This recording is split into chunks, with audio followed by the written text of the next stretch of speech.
ارشاد فرمایا وَيَسْتَفْتُونَكَ فِي النِّسَاءِ، اور وہ آپ سے عورتوں کے بارے میں فتویٰ معلوم کرتے ہیں۔ مفسرین بیان کرتے ہیں کہ عرب کے لوگ زمانہ جاہلیت میں عورتوں کو اور چھوٹے بچوں یعنی نابالغ بچوں کو وہ وراثت میں سے حصہ نہیں دیتے تھے۔ جب آیت میراث نازل ہوئی، یعنی سورۃ النساء کی وہ آیتیں نازل ہوئی جس میں وراثت کے مسائل بیان کیے گئے اور وارثوں کے حصے مقرر کیے گئے، لوگوں نے عرض کیا یا رسول اللہ صلی اللہ علیہ وسلم، کیا عورت اور بچے بھی وارث ہوں گے؟ یعنی اب ہمیں کیا عورتوں اور بچوں کو بھی وراثت میں سے حصہ دینا ہوگا؟ تو اس پر یہ آیت کریمہ نازل ہوئی وَيَسْتَفْتُونَكَ فِي النِّسَاءِ، اور وہ آپ سے فتویٰ لیتے ہیں، فتویٰ معلوم کرتے ہیں عورتوں کے بارے میں۔ قُلِ اللَّهُ يُفْتِيكُمْ فِيهِنَّ، آپ فرما دیجئے اللہ تمہیں ان کے بارے میں فتویٰ دیتا ہے۔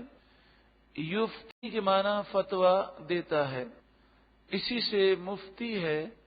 مفتی اسے کہتے ہیں جو فتویٰ بیان کرتا ہو، شرعی احکامات و شرعی مسائل بیان کرے۔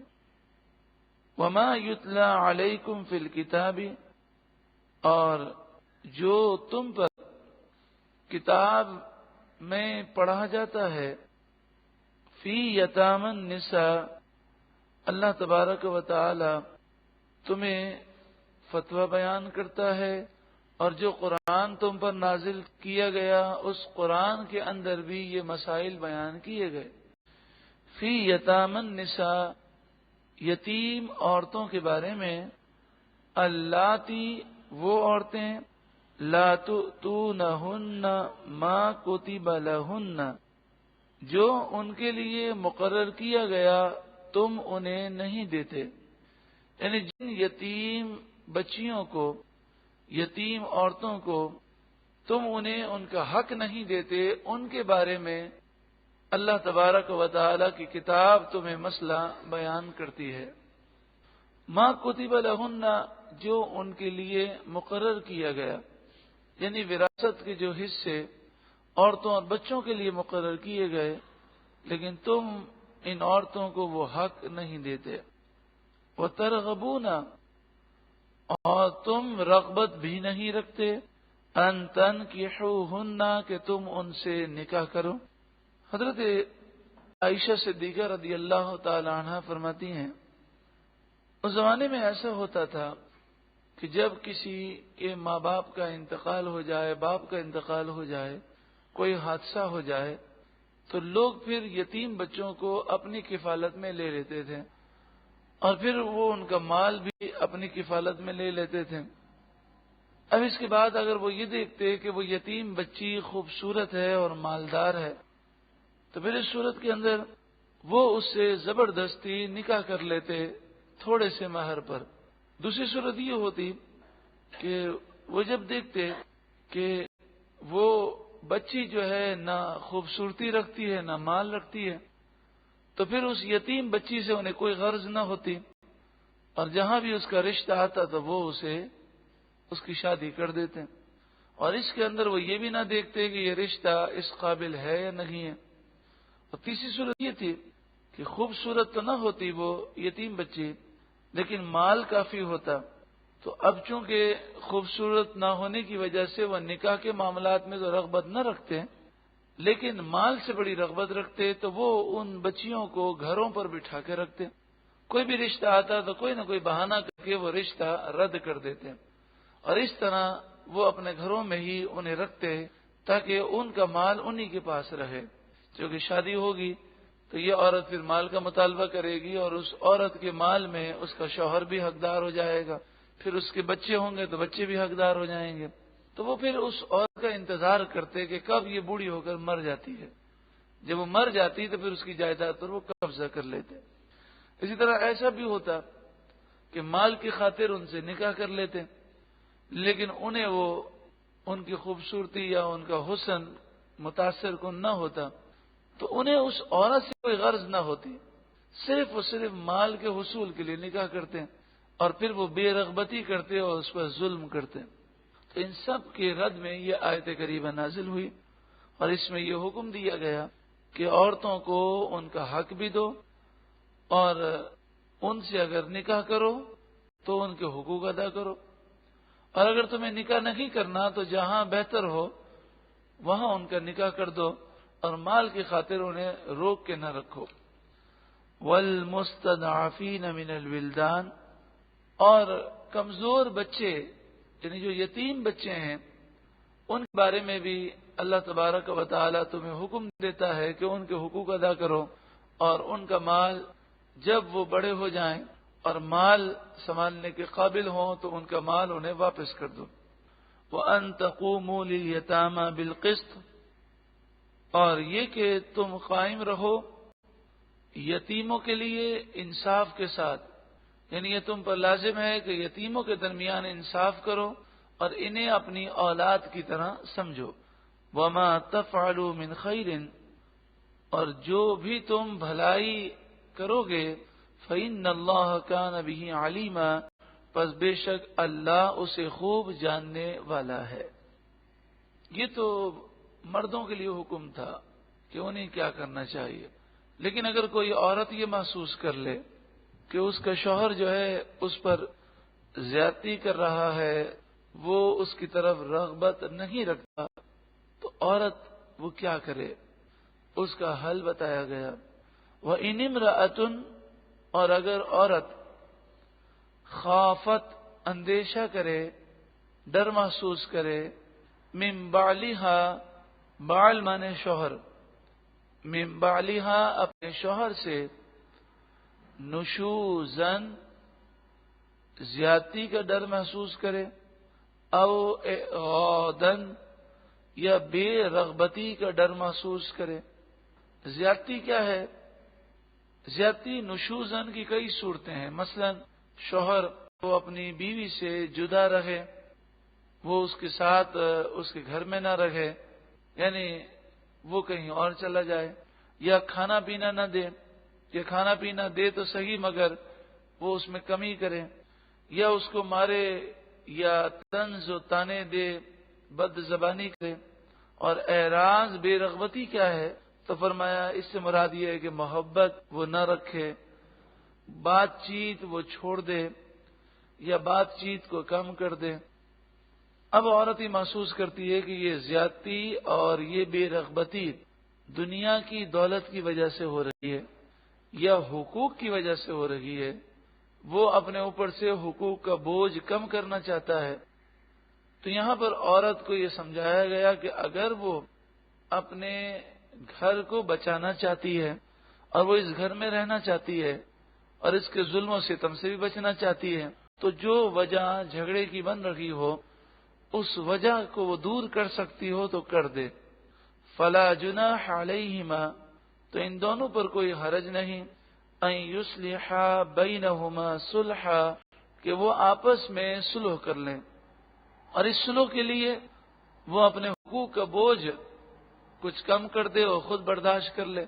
مثلا اسے یہ محسوس ہوتا ہے کہ اس کی چونکہ 2 بیویاں ہیں اور یہ دوسری بیوی کے پاس زیادہ دن گزارنا چاہتا ہے، تو حکم تو یہ ہے کہ بیویوں میں انصاف ہو.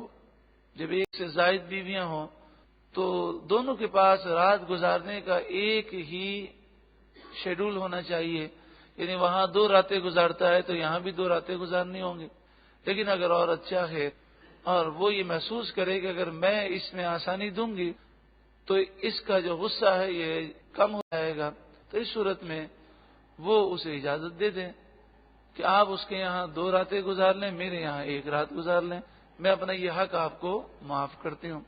اسی طرح اگر عورت اپنا خرچہ خود کچھ برداشت کر سکتی ہو اور وہ محسوس کرے کہ میں اخراجات کا مطالبہ کرتی ہوں تو یہ پھر مجھ پہ ظلم کرتے ہیں، تو اس صورت کے اندر وہ کچھ اخراجات کم کر دے، مہر معاف کرنا چاہے تو مہر معاف کر دے. یہ کیوں بتایا گیا؟ اس لیے بتایا گیا کہ بسا اوقات عورت جو ہے وہ یہ محسوس کرتی ہے کہ اگر میں نے اپنے تمام حقوق کا مطالبہ کیا تو یہ مجھے چھوڑ دے گا اور طلاق دے دے گا، اور عورت یہ محسوس کرتی ہے کہ میرے بچوں کے لیے باپ کا سایہ ہونا ضروری ہے، تو یہ مجھے چھوڑ دے گا تو بچے جو ہیں وہ باپ کے سائے سے محروم ہو جائیں گے۔ آج یہ بے رغبتیاں ہیں، آج یہ ظلم و ستم کی فضا ہے، لیکن حالات یکساں نہیں رہتے۔ ہو سکتا ہے اسے چند دنوں کے بعد یا چند سالوں کے بعد ہدایت نصیب ہو جائے، تو اس لیے وہ کوشش کرتی ہے کہ وہ اپنے گھر کو بسانے کی کوشش کرتی ہے۔ تو قرآن مجید فرقان حمید نے اس کا ایک حل عورت کو دیا، والصلح خیر، اور صلح ہی بہتر ہے۔ جتنا ہو سکے انسان کو صلح کرنا چاہیے اور صلح کرنے کی کوشش کرنی چاہیے، کیونکہ علیحدگی میں نقصان دونوں کا ہے، اور اصل نقصان بچوں کا ہے کہ وہ پھر یا تو باپ کی شفقت سے محروم ہو جاتے ہیں یا ماں کے پیار سے محروم ہو جاتے ہیں۔ کتنا پیارا قرآن پاک ہے اور کتنا پیارا ہے ہمارا رب کہ اس نے ہمیں یہ احکامات بیان کیے، اور گویا کہ واضح طور پر ہمیں سمجھا دیا گیا کہ جتنا ممکن ہو تمہیں صلح کی کوشش کرنی ہے ہر معاملے کے اندر، کیونکہ لڑائی جھگڑوں میں بے برکتی بہت زیادہ ہے۔ آج اگر ہم اپنے معاشرے میں غور کریں، سوچیں، تو یہ چیز ایک عام ہے کہ پہلے یہ ہوتا تھا کہ رشتہ دار مل کر وہ رہتے تھے اور آنا جانا ملنا جلنا بہت زیادہ ہوتا تھا، لیکن پاکستان میں جب سے یہ میڈیا جو ہندوانہ میڈیا ہے، یا یوں کہیے کہ یہودیوں اور عیسائیوں کا الاکار ہے، اور پھر میڈیا کے اندر میڈیا نے ایک لوگوں کو سوچ دی، آزادی کی، تو آزادی کی سوچ نے یہ اثر کیا کہ ہر کوئی شخص یہ سوچتا ہے کہ میں آزاد زندگی گزاروں، لوگوں کے گھروں پر جانا یا لوگ ہمارے گھر پر آئیں تو اس سے تو میری زندگی میں خلل واقع ہوتا ہے، اور پھر جب اتنے سارے لوگ ملتے ہیں تو ایک دوسرے کو برداشت بھی کرنا پڑتا ہے، تو ہم ان باتوں کو برداشت نہیں کر پاتے اور انفرادی زندگی گزارتے ہیں، لیکن انفرادی زندگی میں برکت نہیں ہے۔ برکت جو ہے وہ مل جل کر رہنے میں ہے، برکت جو ہے وہ صلح کے اندر ہے۔ تو پھر اگر کوئی شرعی مسئلہ نہ ہو اور صرف ذاتیات کی بات ہو تو ایک دوسرے کو جتنا برداشت کریں گے اتنی ہی انشاءاللہ تعالی محبتیں قائم ہوں گی۔ پھر اس صورت میں یہ ہو سکتا ہے کہ انسان ایک کان سے سنے اور دوسرے کان سے نکال دے اور کسی کی باتوں کو دل پر نہ لے، تو اسی سے محبتیں قائم ہوں گی، اور جتنی محبتیں زیادہ ہوں گی انشاءاللہ تعالی اتنی ہی برکتیں زیادہ ہوں گی۔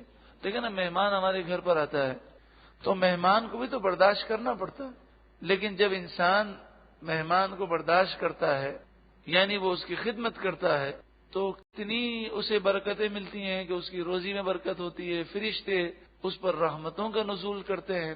رسول اللہ صلی اللہ علیہ وآلہ وسلم نے ارشاد فرمایا کہ جو اللہ اور قیامت کے دن پر ایمان رکھتا ہے اسے چاہیے کہ وہ مہمان کی تعظیم کریں، اس کی عزت کریں۔ تو برکت کے حصول کے لیے جس طرح دنیا میں روزی حاصل کرنے کے لیے کتنی ہم محنتیں کرتے ہیں، کتنے لوگوں کی سنتے ہیں، برداشت کرتے ہیں، کہیں نوکری کرتے ہیں تو سیٹھ کی سنتے ہیں، تو اسی طرح برکت کے حصول کے لیے، رشتہ داروں میں ملاپ کے لیے ان چیزوں کو ہمیں نظر انداز کرنا ہوگا، ورنہ محبتیں قائم نہیں ہو سکتی۔ مگر مسئلہ شرعی ہو تو پھر بات الگ ہے۔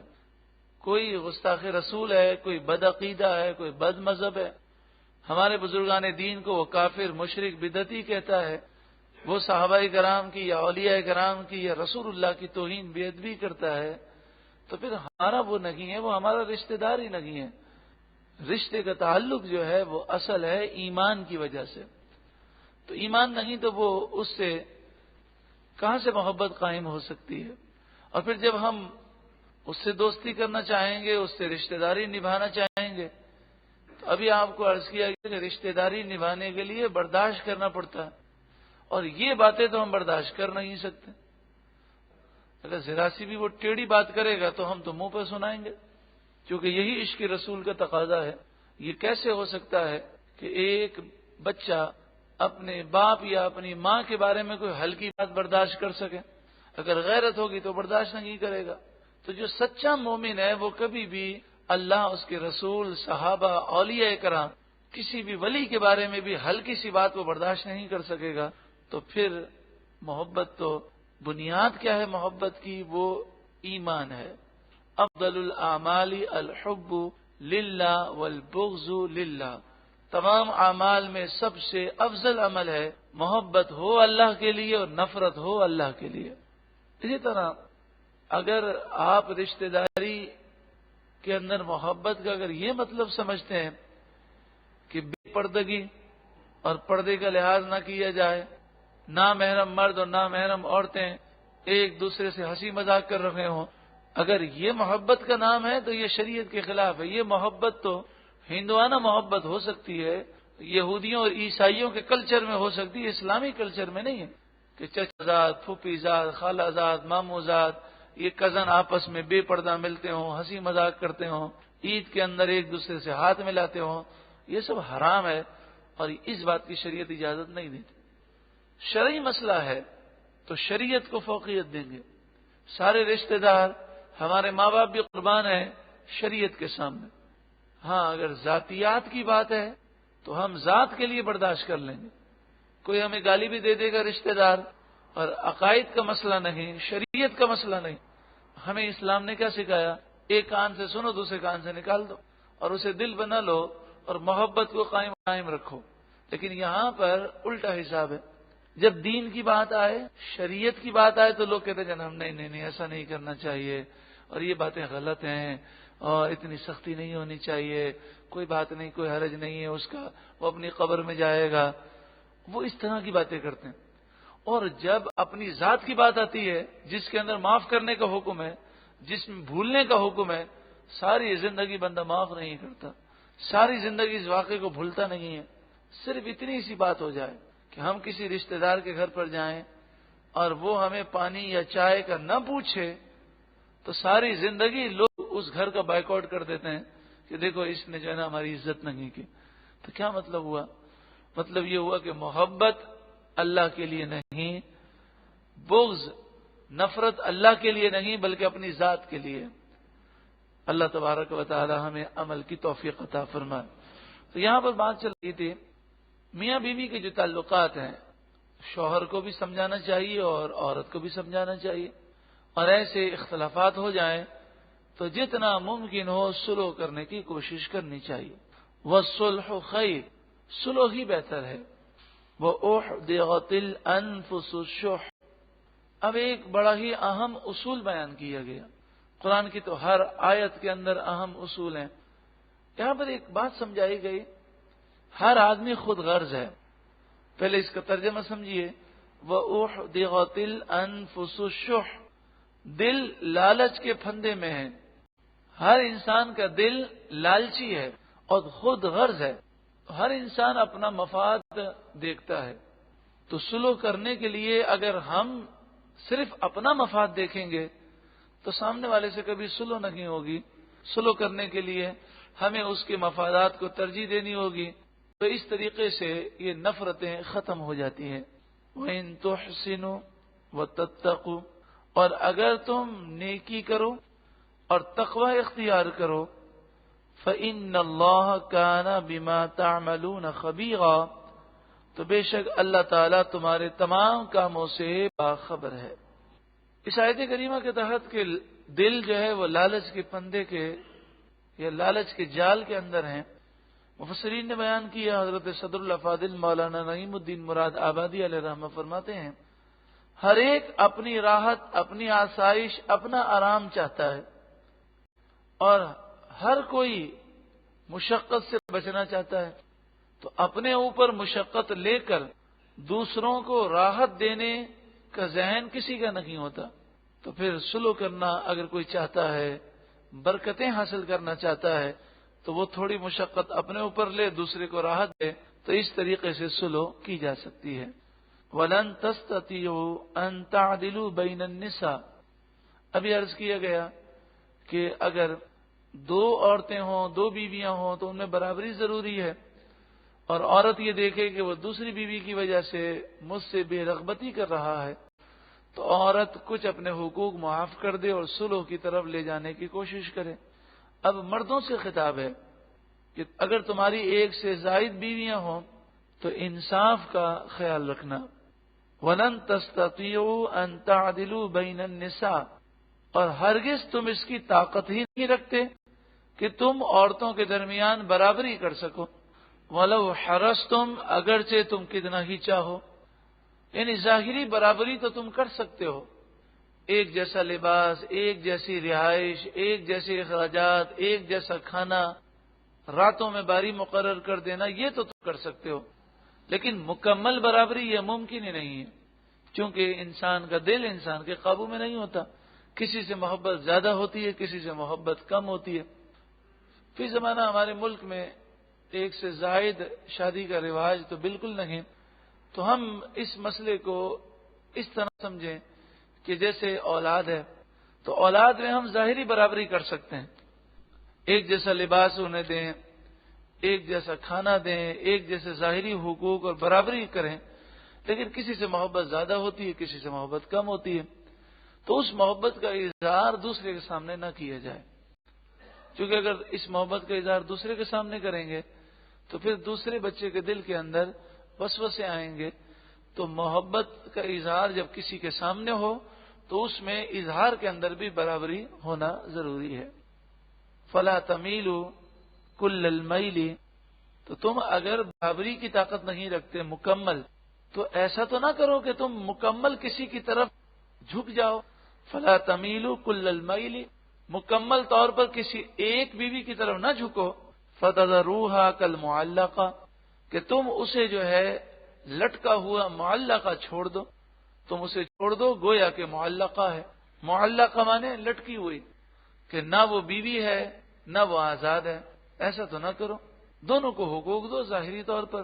باقی جہاں تک تعلق ہے محبت کے تعلقات، تو اس میں بس اوقات دل پر کنٹرول نہیں ہوتا. تو اس صورت میں جو محبت کا اظہار کیا جائے وہ اکیلے میں کیا جائے، دوسرے کے سامنے اس طرح اظہار نہ کیا جائے کہ دوسرے کے دل میں یہ بات آئے کہ یہ انصاف نہیں کرتا. وَإِن تُصْلِحُوا وَتَتَّقُوا، یہاں پر میں یہ بھی عرض کر دوں کہ رشتہ داروں کے جو حقوق ہیں اس کے اندر بھی خیال رکھنا چاہیے. ماں باپ کے حقوق ہیں، بیوی بچوں کے حقوق ہیں، رشتہ داروں کے حقوق ہیں، بھائی بہنوں کے حقوق ہیں. تو تمام حقوق ادا کرنے کی کوشش کرنی چاہیے. ایسا نہیں کہ بیوی کے حقوق ادا کرنے کے لیے وہ اتنا جھک جائے، یا بچوں کے حقوق ادا کرنے کے لیے اتنا جھک جائے کہ ماں باپ کی پرواہ نہ ہو، یا وہ کہے میں ماں باپ کے حقوق ادا کروں گا اور بیوی بچوں کو لٹکا ہوا چھوڑ دیں، تو وہ بھی ظالم ہے. سب کے حقوق جو شریعت کا دائرہ ہے اس میں رہ کر اسے ادا کرنے ہیں.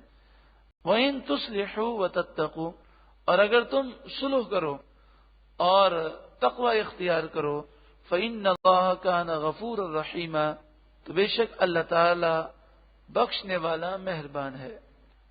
صلح کا درس دیا گیا اور گویا کہ قرآن ہمیں یہ سمجھا رہا ہے کہ جتنا ممکن ہو لڑائی جھگڑوں سے بچو، جتنا ممکن ہو گھر ٹوٹنے سے بچانے کی کوشش کرو، گھر نہ توڑو. لیکن اگر دونوں میاں بیوی راضی ہی نہ ہو اور وہ اگر صلح نہیں کر پاتے اور گھر ٹوٹ جاتا ہے تو یہ بات یاد رکھی جائے کہ سب کو کھلانے پلانے والا اللہ ہے. نہ تو شوہر یہ سمجھے کہ اب عورت میرے بغیر کیا کرے گی، اور نہ ہی بیوی یہ سمجھے کہ اب شوہر میرے بغیر کیا کرے گا. فرمایا وَإِن يَتَفَرَّقَا، اور اگر یہ دونوں جدا ہو جائیں، ان میں جدائی ہو جائے، يُغْنِ اللَّهُ كُلًّا مِّن سَعَتِهِ، تو اللہ اپنی رحمت سے ان دونوں کو غنی کر دے گا. یعنی ایک دوسرے کی پرواہ ختم ہو جائے گی. زندگیاں چلتی رہی ہیں دنیا کے اندر، ہم دیکھتے ہیں کہ کسی مرد نے اپنی بیوی کو بلا وجہ ظلم کرتے ہوئے طلاق دے دی، پھر اس کے اپنے جو بچے تھے وہ بھی اس کے سر پر ڈال دیے. تو وہ عورت دوسری شادی نہیں کرتی، اپنے بچوں کی پرورش کرتی ہے، اور پھر اس کے بچے کسی مقام پر پہنچ جاتے ہیں اور دنیا دیکھتی ہے کہ وہ عورت کا جو دکھ کا جو پیریڈ تھا یا جو تکلیف کا پیریڈ تھا اسے اللہ تعالی نے راحتوں سے بدل دیا. تو کوئی اپنی طاقت پر غرور و تکبر نہ کرے، اصل تو سب کچھ دینے والا اللہ ہی ہے. وَإِن يَتَفَرَّقَا يُغْنِ اللَّهُ كُلًّا مِّن سَعَتِهِ، اگر ان دونوں میں جدائی ہو جائے، یہ دونوں جدا ہو جائیں تو اللہ ہر ایک کو بے پرواہ کر دے گا، من سعتہ، اپنی وسعتوں سے، اپنی رحمتوں سے۔ وَكَانَ اللَّهُ وَاسِعًا حَكِيمًا، اور اللہ وسعت والا، حکمت والا ہے۔ وَلِلَّهِ مَا فِي السَّمَاوَاتِ وَمَا فِي الْأَرْضِ، اور اللہ ہی کے لیے جو کچھ آسمانوں میں، جو کچھ زمین میں ہے۔ جب سب اسی کا ہے تو اسی کا فرما بردار بنو، اسی سے ڈرو، اسی کا کہنا مانو، اس کے حبیب سے محبت کرو۔ اللہ تبارک و تعالی جب مدد فرمائے گا تو ساری مشکلات آسان ہو جائیں گی۔ وَلَقَدْ، اور ضرور بے شک، وَصَّيْنَا الَّذِينَ أُوتُوا الْكِتَابَ مِنْ قَبْلِكُمْ، ہم نے وصینا کا ایک معنی ہوتا ہے وصیت کی، اور ایک معنی ہوتا ہے سخت تاکیدی حکم بیان کیا، سخت تاکید فرمائی۔ وَلَقَدْ وَصَّيْنَا الَّذِينَ أُوتُوا الْكِتَابَ مِنْ قَبْلِكُمْ، اوتوا الکتابہ، جنہیں کتاب دی گئی، من قبلکم، تم سے پہلے جنہیں کتاب دی گئی، انہیں ہم نے سخت حکم دیا، سخت تاکید فرمائی۔ وَإِيَّاكُمْ، اور تمہیں بھی یہ حکم دیا، تمہیں بھی اس کی تاکید فرمائی۔ کیا تاکید ہے؟ أَنِ اتَّقُوا اللَّهَ، اللہ سے ڈرو۔ جب اللہ سے ڈرو گے دنیا بھی سنور جائے گی اور آخرت بھی سنور جائے گی۔ وَإِن تَكْفُرُوا، اور اگر تم ناشکری کرو، تکفرو کے معنی ہوتا ہے انکار کرو، ناشکری کرو، اللہ اور اس کے رسول کا کہنا نہ مانو، فرما برداری نہ کرو، اگر ایسا کرو گے تو سن لو، فَإِنَّ لِلَّهِ مَا فِي السَّمَاوَاتِ وَمَا فِي الْأَرْضِ، تو بے شک اللہ ہی کے لیے ہے جو کچھ آسمانوں میں اور جو کچھ زمینوں میں ہے۔ وَكَانَ اللَّهُ غَنِيًّا حَمِيدًا، اور اللہ غنی حمید ہے۔ غنی کے معنی وہ کسی کا محتاج نہیں ہے، ساری مخلوق اسی کی محتاج ہے۔ حمید کے معنی کائنات کا ذرہ ذرہ اور ہر مخلوق، ہر جاندار، ہر بے جان چیز اللہ کی تعریف اور ثنا اور عبادت کر رہی ہے۔ تو اے انسانوں، اے جنات، اگر تم سرکشی کرو گے تو اللہ رب العالمین غنی ہے، حمید ہے، تم اپنا نقصان کرو گے اور یہ باتیں تمہارے بھلے کے لیے۔ تقوی کس چیز کا نام ہے؟ تقوی کسے کہتے ہیں؟ اللہ کا خوف کسے کہتے ہیں؟ جتنا ہم لوگوں کی شرم کرتے ہیں اس سے زیادہ اللہ کی شرم ہو، اللہ سے بندہ شرم کرے۔ جتنا لوگوں کی پرواہ ہے اس سے زیادہ اللہ کی پرواہ ہو انسان کو۔ جو کام ہم کرتے ہیں، اگر کسی کی محبت ہمارے دل میں ہو، تعظیم ہو، عقیدت ہو، اور ہمیں معلوم ہو کہ وہ یہ کام پسند نہیں کرتا، تو اس کے سامنے کبھی بھی ہم وہ کام نہیں کرتے۔ میں بات کر رہا ہوں ان لوگوں کی جو عقیدت، تعظیم اور ادب رکھتے ہیں۔ مثلا کسی کے دل میں اپنے ماں باپ کا ادب ہے اور اسے پتا ہو کہ میرے ماں باپ کو یہ کام پسند نہیں ہے، تو اول تو زیادہ با ادب ہوگا تو پیچھے سے بھی نہیں کرے گا کہ میرے ماں باپ منع کرتے ہیں تو میں کیسے کروں۔ لیکن اگر اتنا ادب نہیں ہے تو کم از کم اتنا ادب ضرور ہوگا کہ ماں باپ کے سامنے نہیں کرے گا، شرمائے گا، استاد کے سامنے نہیں کرے گا، پیر کے سامنے نہیں کرے گا، عالم ربانی کے سامنے نہیں کرے گا، کسی ولی کے سامنے نہیں کرے گا، تعظیم کرے گا۔ اللہ رب العالمین تو ہر وقت دیکھ رہا، تو ہم خلوت میں ہوں، جلوت میں ہوں، لوگوں کے سامنے ہوں، چھپے ہوئے ہوں، اللہ دیکھ رہا ہے۔ اب جب یہ عقیدہ بھی ہے اور وہ گناہ کر رہا ہے تو اس کا مطلب کیا ہوا کہ اس کے دل میں نہ خوف خدا ہے، نہ شرم نبی ہے، یعنی نہ رسول اللہ سے شرم آتی ہے اسے، نہ اللہ کا خوف ہے۔ اللہ رب العالمین ہمیں تقوی عطا فرمائے، اپنا خوف عطا فرمائے۔ وَلِلَّهِ مَا فِي السَّمَاوَاتِ وَمَا فِي الْأَرْضِ، اور اللہ ہی کے لیے ہے جو کچھ آسمانوں میں اور جو کچھ زمینوں میں ہے۔ وَكَفَى بِاللَّهِ وَكِيلًا، یہاں پر الارض ہے، ارض کا مطلب ہوتا ہے زمین، لیکن الف لام ہے اور اس سے مراد تمام زمینیں ہیں، اور زمینیں جو ہیں وہ 7 ہیں، جو کہ قرآن کی دوسری آیتوں اور احادیث طیبہ سے بات ثابت ہے۔ وَكَفَى بِاللَّهِ وَكِيلًا، اور اللہ کافی ہے وکیل۔ وکیل کا لفظ اللہ کے لیے آیا، اللہ وکیل ہے۔ اب دنیا کے اندر ہم کتنوں کو وکیل کہتے ہیں، تو کیا یہ شرک ہو گیا؟ نہیں، دنیا میں ہم کسی کو وکیل کہتے ہیں تو وہاں دوسرے معنی ہوتے ہیں، اور اللہ وکیل ہونے کے لیے کافی ہے اس کے معنی دوسرے ہیں۔ وکیل کے یہاں معنی یہ ہے کہ کسی کو کام سپرد کر دینا، جسے ہم کام سپرد کریں وہ بہت طاقتور ہو اور اس پر ہمارا بھروسہ ہو، اعتماد ہو۔ مثلا ہمارے ایک دوست ہے، وہ ہم سے زیادہ سمجھدار ہے، طاقتور ہے، اس پر ہمارا بھروسہ ہے، اعتماد ہے، تو ہم اپنی فائل اسے سپرد کر دیتے ہیں۔ وہ کہتا ہے مجھے دے دیجئے۔ اب جب ہم اس کے سپرد اپنی فائل کر دیتے ہیں تو پھر ذہنی طور پر ہم فکروں سے آزاد ہو جاتے ہیں۔ ہم کہتے ہیں بھئی ہمیں تو سمجھ نہیں پڑتی، وہ سمجھدار ہے اور بہت زیادہ ذہین ہے، بہت زیادہ ہمارا اس پہ بھروسہ ہے، ہم نے اس کے سپرد کر دیا، وہ ہم سے اچھا کام کرے گا، فکر کی بات ہی نہیں ہے۔ تو اللہ رب العالمین کی بارگاہ میں انسان کام سپرد کر دے اور کہے وَأُفَوِّضُ أَمْرِي إِلَى اللَّهِ، میں اپنے تمام معاملات اللہ کے سپرد کرتا ہوں۔ پھر اس کے بعد وہ اگر فکریں کرتا ہے تو اس کا مطلب یہ ہوا کہ اس نے اللہ کو وکیل ہی نہیں مانا۔ وَكَفَى بِاللَّهِ وَكِيلًا کے معنی ہے تم اللہ کے سپرد اپنے کام کر دو اور وہ وکیل ہونے کے اعتبار سے کافی ہے۔ جب تم اس پر بھروسہ کرو گے تو وہ تمہارے حسن ظن سے بڑھ کر عطا فرمائے گا۔ اصل بات ہے یقین اور بھروسہ، توکل۔ حدیث سے پاک میں ہے، رسول اللہ صلی اللہ علیہ وآلہ وسلم فرماتے ہیں، اللہ تعالیٰ فرماتا ہے میں بندے کے ساتھ ایسا معاملہ کرتا ہوں جیسا بندہ میرے ساتھ حسن ظن رکھتا ہے۔ جب ہم یہ ظن رکھیں اللہ ہماری دعا ہی قبول نہیں کرے گا، اللہ ہم پر رحمت ہی نہیں کرے گا، اللہ ہماری مدد ہی نہیں کرے گا، تو یہ تو حسن ظن نہ ہوا۔ حسن ظن کس طرح ہونا چاہیے؟ ہم گناہ گار ہیں، سیاہ کار ہیں، خطا کار ہیں، نکمے ہیں، سب کچھ ہیں، مگر ہمارا رب بڑا کریم ہے، بڑا رحیم ہے، بڑا غفور ہے، بڑا غفار ہے، وہ ہماری دعائیں ضرور قبول کرے گا اور ہم پر ضرور کرم فرمائے گا۔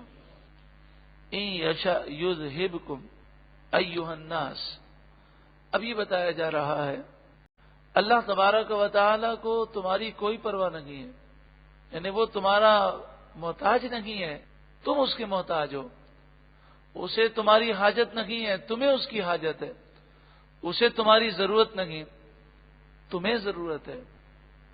یہ جو تمہیں بتایا جا رہا ہے، قرآن نازل ہو رہا ہے، رسول اللہ بھیجے گئے، تمہیں دین کی طرف بلایا جا رہا ہے تمہارے بھلے کے لیے، تم نہ مانو تو تمہارا اپنا نقصان ہے۔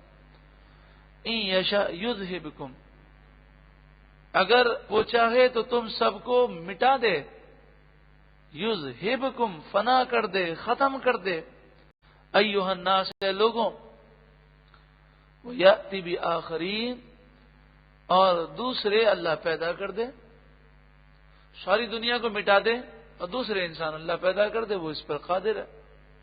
وَكَانَ اللَّهُ عَلَى ذَلِكَ قَدِيرًا، اور اللہ اس پر قادر ہے۔ مَنْ كَانَ يُرِيدُ ثَوَابَ الدُّنْيَا، جو دنیا کا انعام، دنیا کی نعمتیں چاہے تو کس سے چاہ رہا ہے؟ اللہ سے۔ جب اللہ سے ہی نعمتیں ملنی ہے تو پھر اس دربار سے وہ چاہے جس میں دنیا بھی مل جائے اور آخرت بھی مل جائے، اس کے دربار میں کمی کیا ہے؟ تو حقیر صرف دنیا ہی کیوں مانگی جائے؟ فَعِندَ اللَّهِ ثَوَابُ الدُّنْيَا وَالْآخِرَةِ، تو اللہ کے پاس دنیا کا انعام بھی ہے اور آخرت کا انعام بھی ہے، تو اس سے دونوں چیزیں مانگو، دنیا کی کامیابی بھی مانگو، آخرت کی کامیابی مانگو، اس کے خزانے میں کیا کمی ہے؟